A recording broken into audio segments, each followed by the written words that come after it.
Hey, good evening, everybody. It's Desha here. The lighting's not the best in here, so I'm just going to apologize up front. But I just wanted to say hello to everybody, and I just wanted to just check in and see if everybody's doing okay out there. I know this can be a trying time with the social distancing and being indoors and not knowing what to do. And I just wanted to get on here because I was trying to, last week I started this and I wanted to make and do a message each week on a Sunday evening. And, being that circumstances were a little bit sad this week for me, I didn't get anything specific together, but one of the things that was really coming to mind throughout today is about sharing about my sobriety through this time. And I know some people had been concerned before, like months ago, I'm concerned about you, what's going to happen to you. And it's like, I knew what they were alluding to. I'm sorry about the lighting here too. It's awful. I don't know how to fix that yet, but we'll work on it. I just wanted to share that, I'm very grateful for the support that I have built over the years between my faith and people in my life and positive people that know that I can lean on. I wanted to just share that I miss Bella deeply and dearly. I don't miss her struggling at all. I know she's in a good place. I had some affirmations last night that really brought me a lot of joy and peace. And I can share those at a later time. They're just so dear to me right now that it's just, I need to sit with it for a little while. But I know she's in a better place, and I am so at peace with the fact that she's in a better place. But I am not, in my humanness, I miss her. Of course I do, it's part of the grieving process, and I'm okay with that.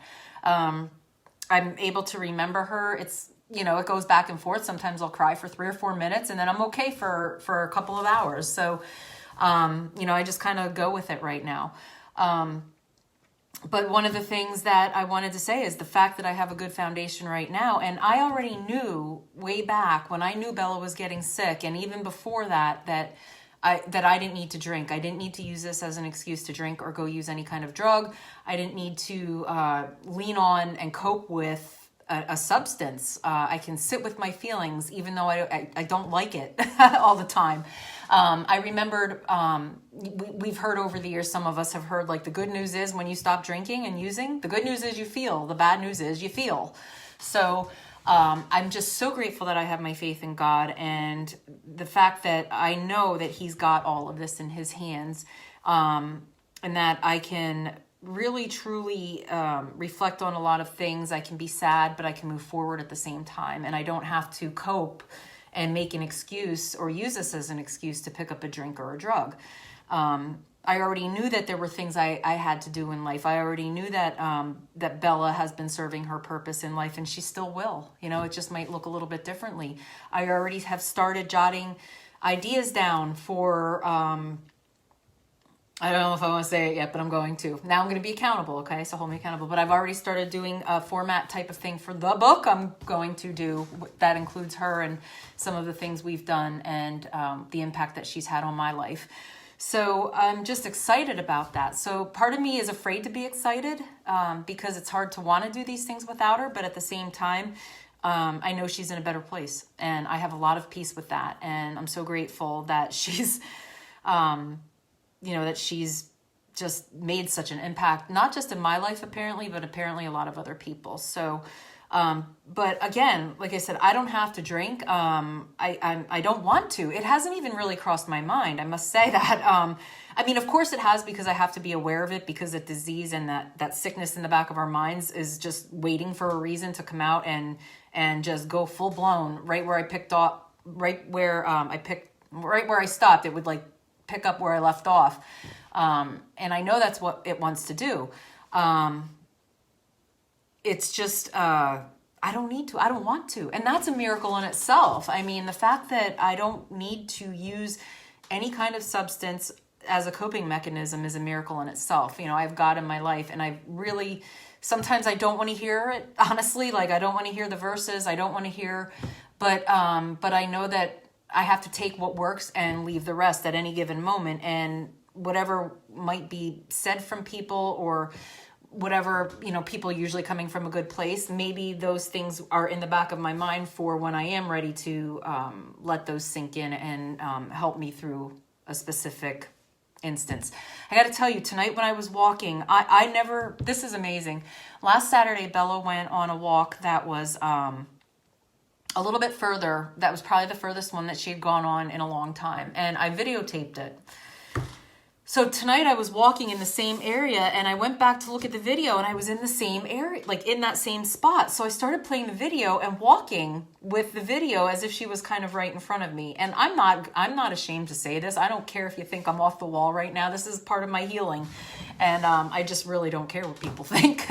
Maybe it'll help somebody. But the fact that I had her like in that video and I was walking and I was even noticing the trees and the same twigs that were on the ground. They were just wet and darker in color because of the weather.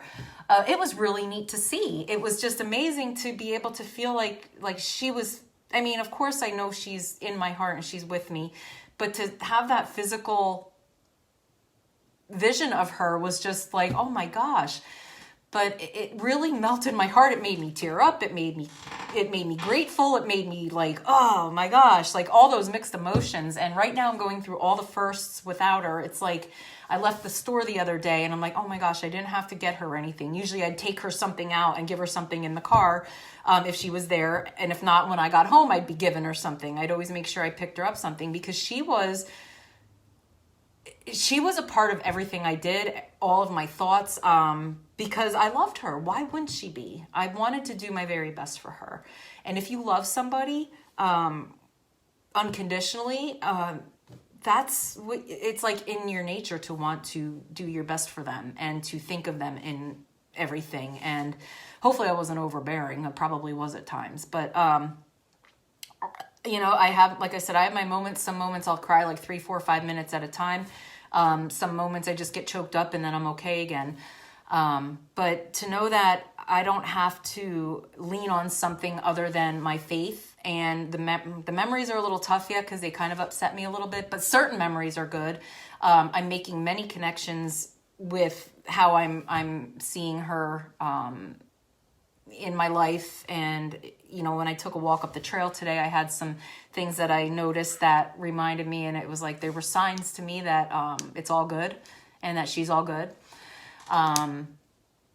But this has just been, like they said, the good news is you feel and the bad news is you feel. My eyes are a little dark, but I've actually gotten some sleep the past few weeks. The past few days, not the past few weeks, because I haven't slept in months, a full night. So the past 2 nights I've actually slept, pretty much a full night, but, I've been getting some things done at the house. I know it's a trying time to be indoors and not having a lot to do, but like I said, I've been writing a lot and I've been starting that book a little bit. I've been cleaning out some of the things at the house. I haven't moved much of her things yet. I'm not ready to do that yet, and I'm fine with it. Who cares? When I'm ready, I'm ready.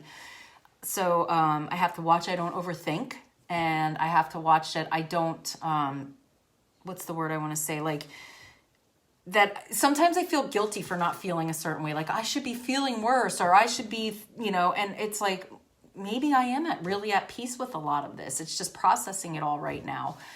And, I know there's things I want to do. There's places I feel like there's places I need to go, and there's things I need to do. And I just know that when Bella's transition happened, it was her time to leave here, and it's like her time to move forward and my time to move forward. So it doesn't mean the feelings aren't there. It doesn't mean that I'm not sad or upset. It just means that it takes a little while to process it all, and that I know that there's more to be done here. And I do look forward to the day I'm reunited with her and so many other loved ones. John, I see your comment, John. I'm having a decent moment right now. And that's why I wanted to get on, and just share this, because that walk with the video, if you can go back, I talked about, I was on a walk tonight and played a video as I was in the same area with her the other night. And that just brought me so much joy and gratitude that I'm still on that. So, I cried a little bit, and I I'm so grateful for God. I'm so grateful to have my faith because that's where my inner peace and joy is. So they say the good news is you feel, the bad news is you feel, and the emotions are like this right now. And that's all right. I just have to keep putting one foot in front of the other and lean on the people that I know will be able to help me. And, I have some things that I'll be doing this week in helping other people. I have my part-time job that I'll be going back to tomorrow. So that's an essential kind of a thing. So I have to go. And, it's going to be weird coming home without her here. It's just all these things going through my head, but I don't have to project that far either. That's one of the things that Bella has taught me is like staying in the moment is such a gift. If I'm not projecting far back or far forward, like I actually can have that peace. And that's the one thing I can say, one of many, that I really, really have gotten to the point of being able to do at times. I'm not perfect at it, but it's just when you really can truly live in the moment, it really makes everything so much better, and it almost makes it okay. I'm not quite there yet to say that everything's okay, because it's not, but I don't know if it ever will be because we're human, but it's just it's a roller coaster right now. I have a lot of readings that I'm doing. I've been journaling a lot, and that's been helping me to process so much. I mean, I don't want to forget any detail. I'm like, I don't want to forget all my thoughts that I remember, names I called her, ways I used to talk to her, and the voice that I used, and the dream that I just had the other night. It's like I'm jotting every detail down. So that's been keeping me busy as well. And it's also helping me so much to process it, and that I don't have to carry it around in my head hoping I don't forget it because it's on paper. And that's what they say, even just in life in general. I've started writing a lot, even if it's lists, because it helps get things out of my head and onto paper. So I don't have to remember and try to remember these things. And that has been helping to take a weight off of my shoulders. I've been in touch with people off and on throughout the day, continually since Bella's passing, even the day of. And my pastor was here the night that it happened. He came down with me. And to have somebody with that kind of foundation here has been a tremendous gift and way to help me through this. And some of the connections and the, what are the words I want to use? Some of the ways I'm seeing how God is working through all this, that's where I have my peace. When I can see God's hand in this, I'm able to have that inner peace. Because God doesn't give us a spirit of fear. He gives us a spirit of peace. It doesn't mean we're not going to be troubled. We're going to have trials and tribulations. But one of my favorite verses, and I want to say John 33, is to take heart that he's overcome the world. Jesus speaking. Take heart, I've overcome the world. We're guaranteed trials, but fear is not from God. And it's okay to have a healthy fear. And it's okay, like I have a healthy fear of drinking again. I have a healthy fear of walking away from God, not on purpose, but I don't want to do that because I know what it's like without him. And I know what it's like when I was drinking and using drugs. And that keeps me moving forward. I know some things I want to do in life, and ways I want to help people. And if I go back on either of those things, that'll set me off of that path. That'll take me off of the path. And honestly, if I do turn away and I do go back to anything I was doing before I came to my faith and my sobriety, then I'm truly dishonoring God, and I'm turning my back on God, and I'm turning my back and dishonoring Bella for all she's helped me through in life. And I don't want to do that. I want to honor her with my life, and I want to use the lessons that she's taught me to help other people and to keep growing in my faith and to carry her in my heart. Thank you, Karen. I'm seeing that a lot of people are commenting. I'm just not able to get to them because it kind of sometimes distracts me a little bit. And I just wanted to get some of this out and keep commenting. I'm not saying not to comment. So, but the photography has been very helpful. I'm so glad I have that too. And it's been such a gift to be able to share and to be able to share these things with you, especially being in the house. I can't imagine having, some of you have 3 or 4 kids. God bless you. I don't know what you do. But it's just, being able to share and do these things. Hopefully this will help somebody else. And hopefully that that you'll get some peace and something that you can take hold of to help you through this time, to help you through whatever hardship you might be going through. Because a lot of times we're all going through something. We just don't see it. And this is the first big loss I've had, I think, in my life that really impacted my life. And the weight is, and everything that comes with it, and all the teachings and the learnings, and what Bella's, now I'm seeing how much she's really taught me. I'm probably just scratching the surface at this point. It's just like such a gift. And I almost wish she was here to share it. But if she was here, I wouldn't see everything I'm seeing. I saw a lot while she was here, but I'm seeing even more now. So I hope you guys are having a good night. Thank you, Brenda. Thank you, Jeff. I'm seeing the comments. It's been, 10 years with her. I'm so glad she didn't have to see me drinking and treating her, not remembering some of the things that I did. Did I feed her? Leaving her in the car while I was in the bar. And I'm not proud of these things because I did these things. She had another companion at that time. I had 2 dogs at that time, her and another girl. So I have some peace that she wasn't alone. But it's like, did I feed them? Did I let them out? All those things that I never remembered. Once I came to my sobriety and my faith, I was really able to care for her and give her a life. And I know a lot of people can relate this stuff to family members or their children, or their grandchildren. They don't have to see you drunk or high. They don't have to wonder what they're going to get when they see you. What personality is coming out this time? Drunk, sober, halfway, mean, nice, overly nice. All those things that come with drinking and using. Are they going to nod off this time? Are they going to fall asleep? Are they going to sneak up to their room all the time? I mean, these are things I used to do. I'd have my substances up in my closet, and I'd be leaving the downstairs, go upstairs to the bedroom and be chugging. It's just, that's the nature of the sickness and the lying, hiding, and what was it? The lying, hiding, and some stealing, and just it just all comes with it. It's sad. It's sad to think that I used to live that way, but at the same time, I'm grateful that I don't. And I don't want to go back to that. I know that. And like I said, I knew I didn't want to go back to that when this was going to happen. I already had some things in the back of my mind that I knew I needed to do when the time came. And I was preparing myself in that way. We're never fully prepared for someone to leave. And I know a lot of people have had, when people leave, it's a surprise and a shock. And I can't even imagine. But I just know that she was an amazing, and I'm going to say person, but she was just an amazing being on this earth and a creation. And, I've had other dogs in my life and I've been through this, but she was not just because of our circumstances, but she was truly a different person. Like, she was truly different compared to any others that I've had. I'm just so glad to be here, and I'm glad to be able to share right now. And,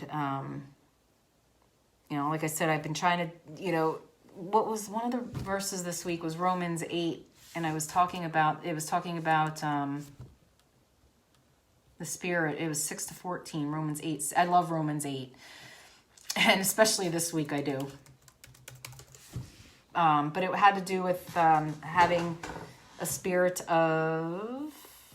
Let's see here. Sorry. Set the mind. If we set our mind on the flesh, that's death. But to set the mind on the Spirit is life and peace. And that's where I am right now. My mind is set on the Spirit and living and peace.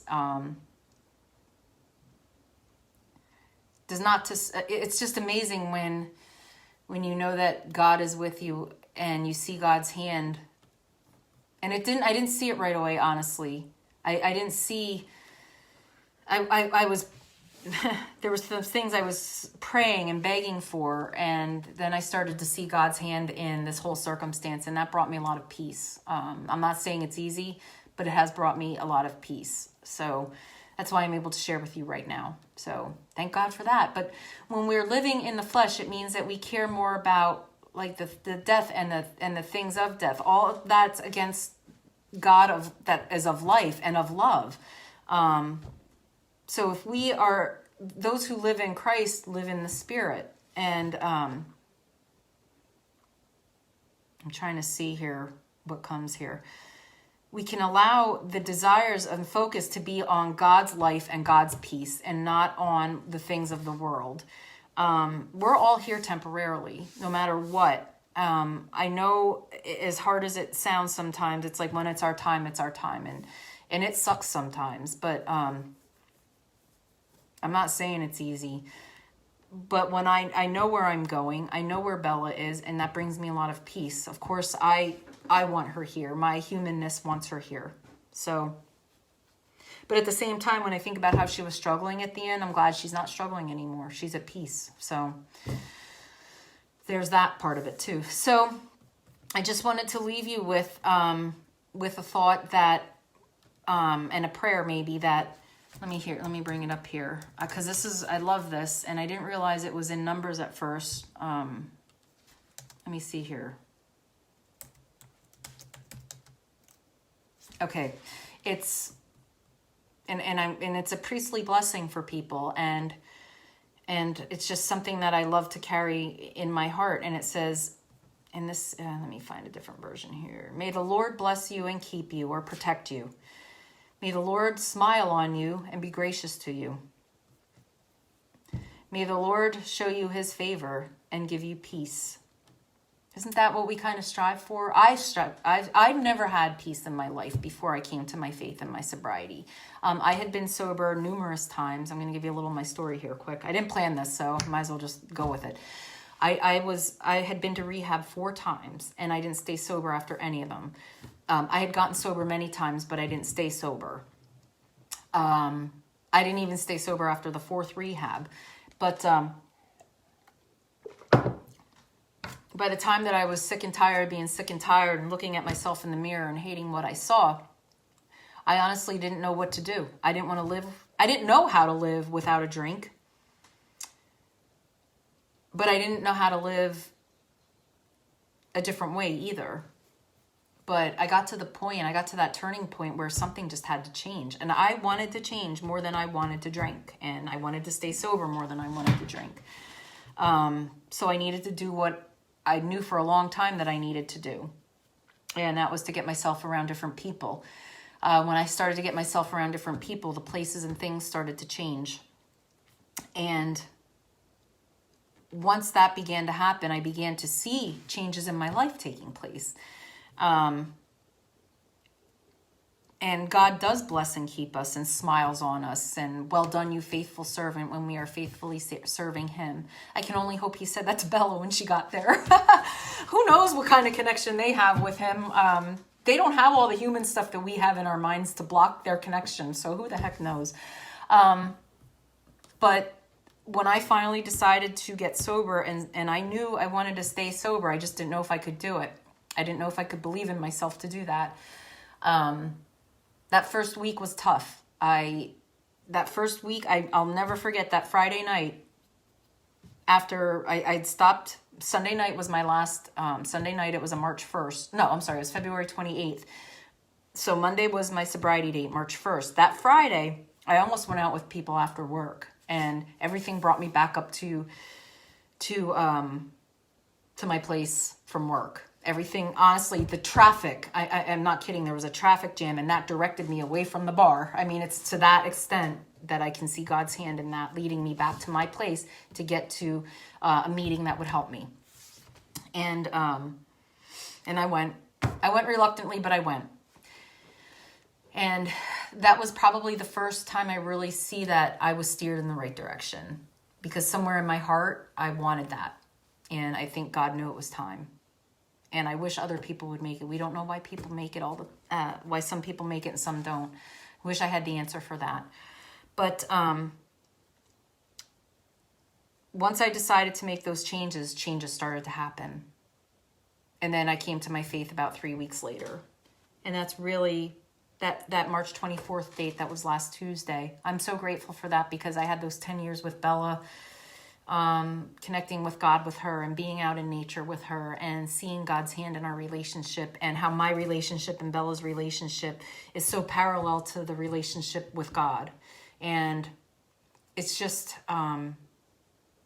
she was such an amazing, beautiful being that it just makes me want to cry, because she was so sweet. And it's like, oh my gosh, I wish today I even wrote, I wish I could tell her how much, and I'm like, wait a minute, I did. I got to remember that I did share in those words and those actions with her. And I did let her know how much I love her. And I know she has to know that. So, it's a great thing to be sober tonight. It's a great thing to know that I have plans this week. I try to make sure I know what I'm doing for the day a little bit, and that kind of helps keep me focused. And it's hard right now because we do have a little more time on our hands, but I'm telling you, this time is so beautiful to be able to slow down and to be able to reflect a little bit. And I can't go running somewhere else right now and try to get away and regroup myself. It's like I have to kind of sit with this right now, and it's not so bad. I thought it was going to be a little bit tough, but it's really not. I'm actually welcoming it. I like my space to begin with. So I like my time. I like my space. And, but I just have to make sure I don't go too far that way, because then that can be dangerous. Isolation can be a nature of the disease of addiction and the disease of self, so to speak. It creates a dis-ease. They say, and I heard this from one of my really good friends. What is it?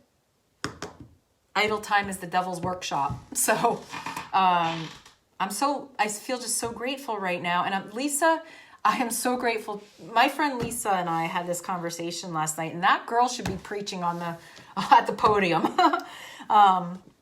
She was just full of so much joy last night when I was upset and crying and wasn't sure how to handle something that happened here before Bella's passing. And it's just, we don't know when God is protecting us from something. We really don't know. In the final moments of our life, in the final moments of, we don't know when he's protecting us throughout the day. We don't know when he prevented something from happening. They say, I've heard this quote. It was, if you can't thank God for what you have, thank him for what you've been spared. Because we really don't know when he's been protecting us, do we? Because we don't see what was prevented. We can only think we see some things, but we have no way of truly knowing. So, and when I think about that with Bella, I think about how, in those final moments, and this was another thing that was really brought to my attention, that veil is so thin that right in those final moments that he had his hand on her. He had his hand all over me and all over her, and he was wrapping his loving arms around us both. And I'm so thankful for the way, it might not have been exactly like I'd have liked it. Sometimes we strive for perfection, and that's kind of a facade. It's an illusion. My definition of perfection might not be God's definition of perfection at any given moment. And that's something I've learned to let go of. It came back with what happened with Bella's passing. And I don't want to get into all that, but I'm okay. For the most part, I'm okay with it now. I was able to process it. I was able to sit with it. I still have my moments with it, but thank God for the people that have been in my life to help bring me around to really what God is saying. And, fear's a liar. I've heard fear, am I going to see her again? All that fear, that's projecting, first of all. Number two, I had affirmation last night, and I believe I will. So that has brought me so much peace.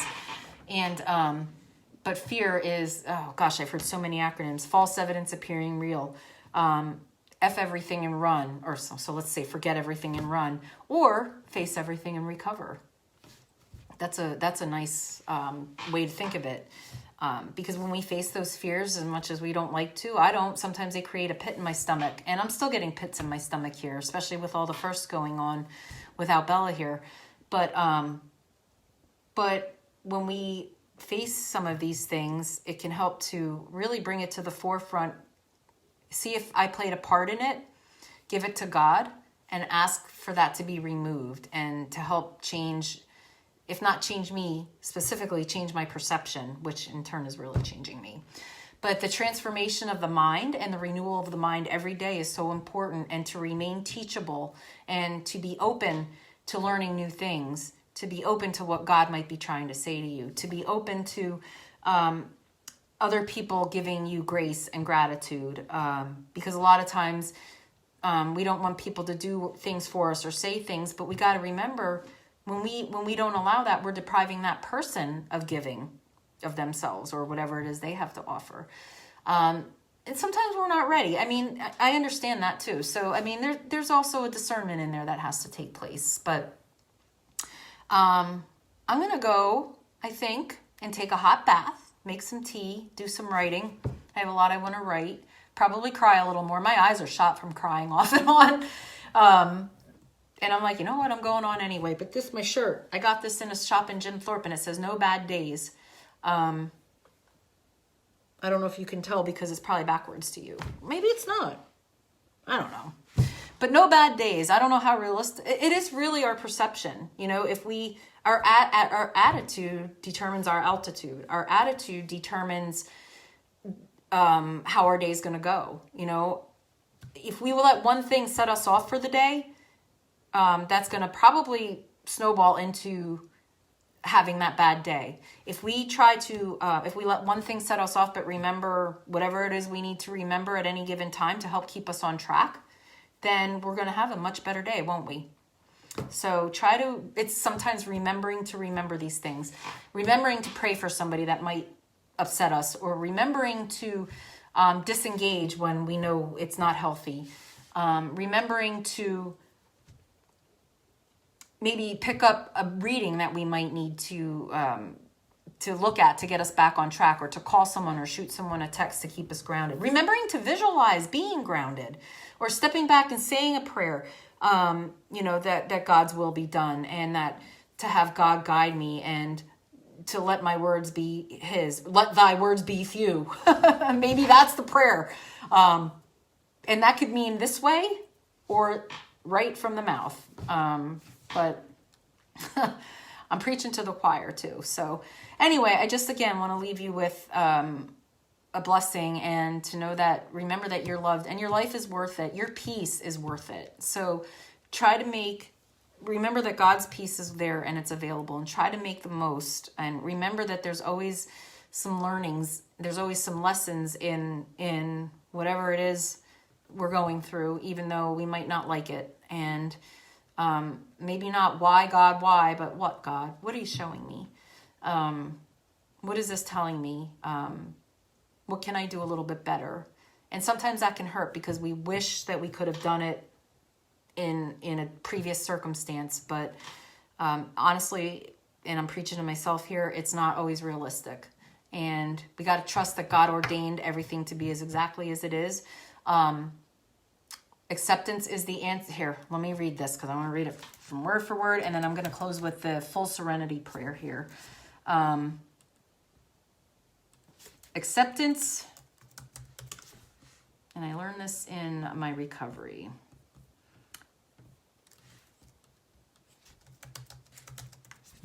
It's acceptance is the answer to all my problems today. Let me find the one that is more generalized. All right. Acceptance is the answer to all my problems today, not some, all. When I am disturbed, it's because I find some person, place, thing, or situation, some fact of my life unacceptable to me, and I can find no serenity until I accept that person, place, thing, or situation as being exactly the way it is supposed to be at this moment, or at any given moment.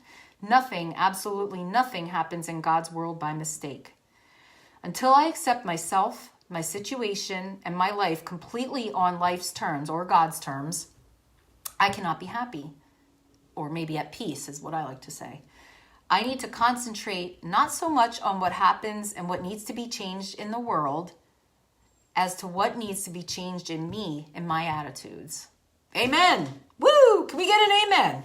And that always reminds me of the Romans verse that all things happen and I don't want to use this generically because so many, we can use this and it can be really hurtful to people, but all things happen for, it's Romans, and I think it's a Romans 8 verse. All things work together for the greater good for those who love God and are called according to his purpose.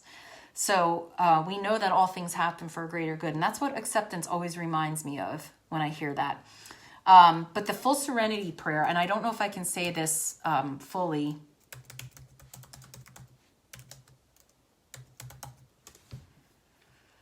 But I love it. It says, I'm pulling it up here. I didn't expect to do this, so bear with me. This is like, I just go with it.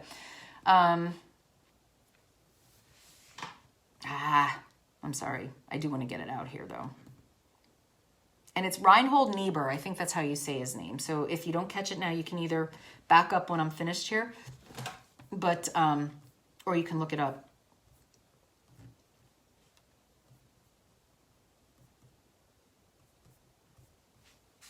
There we go. It's so beautiful. The full serenity prayer is just so beautiful. I love it.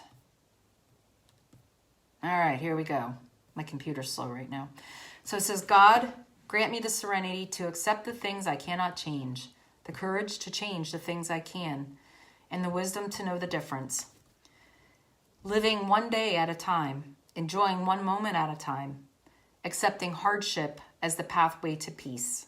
Taking, as he did, as Christ did, the sinful world as it is, not as I would like it to be. Trusting that he, that Christ, will make all things right if I surrender to his will, that I may be reasonably happy in this life and supremely happy with him forever in the next. Amen? Amen. Hope you guys have a great night, and just know that your life and you are worth it, and just keep putting one foot in front of the other and know that you're making a difference. You're here, so you are making a difference in somebody's life. Somebody needs you, and remember that. You're worth it. Enjoy your night. Peace be with you, and it was great to be on here tonight, and we'll be in touch again soon. Take care. Thanks, Chris.